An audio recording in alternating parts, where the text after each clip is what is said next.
O que é a respiração?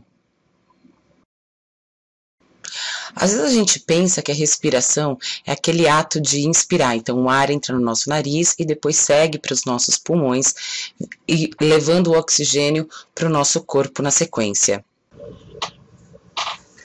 Mas se a gente pensar desse jeito, aí fica uma pergunta, né? As bactérias, os poríferos, que são as esponjas do mar, as algas, as plantas, todos esses organismos não possuem nariz. E é isso, quer dizer que eles não respiram? O que a gente precisa ter em mente é que esse processo de entrada e saída do ar do nariz, na realidade, trata-se do processo de ventilação e não de respiração. Então a gente volta para a nossa pergunta: o que é a respiração?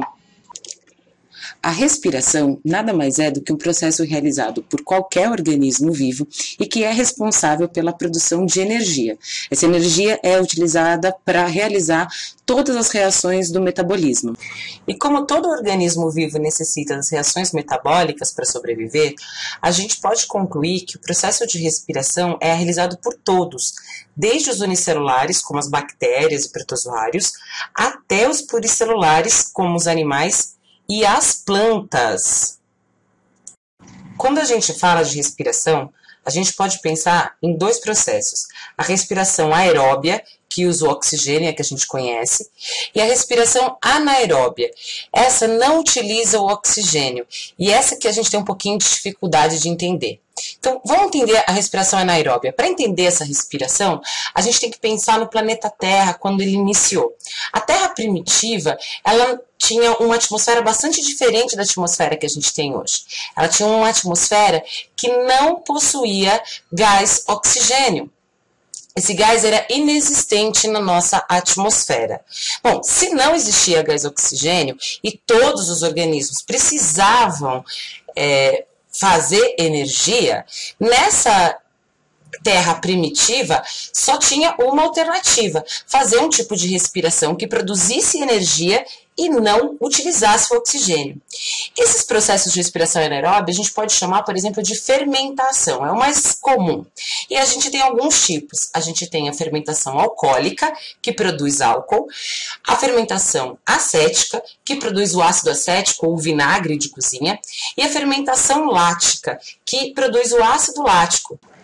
Nesse vídeo eu vou falar apenas da fermentação alcoólica, usando ela como exemplo de fermentação. Então, nesse processo, o organismo vai utilizar a glicose, que é um nutriente, e vai transformar a glicose em álcool, mais especificamente o etanol, e em gás carbônico. Então, durante a transformação da glicose nesses dois componentes, é que ocorre também a formação da energia biológica que é necessária para fazer com que o metabolismo do organismo funcione. Só que a gente tem um problema: o processo de fermentação, independente do tipo, ele é um processo que tem uma baixa produtividade, ou seja, para cada unidade de glicose, apenas 4 unidades de energia biológica são formadas. Então, não é possível que um organismo fazendo esse tipo de transformação e produção de energia tenha à sua disposição uma quantidade muito grande de energia para realizar os seus processos. Até aí, os organismos que habitavam o nosso planeta faziam respiração anaeróbia e, por conta da baixa produção energética, eram todos muito simples e unicelulares. Até que surgem os primeiros seres fotossintetizantes. E com eles, com o processo de fotossíntese, começa a surgir o gás oxigênio. Então, agora a atmosfera terrestre passa a ficar cada vez mais rica nesse gás. E alguns organismos começam a surgir e eles conseguem utilizar o oxigênio no processo de produção de energia, criando a respiração aeróbia. Na respiração aeróbia, o organismo também usa glicose, mas agora ela incorpora o oxigênio no processo. No fim dele, ela produz o gás carbônico e água, além da energia, que é a finalidade geral do processo.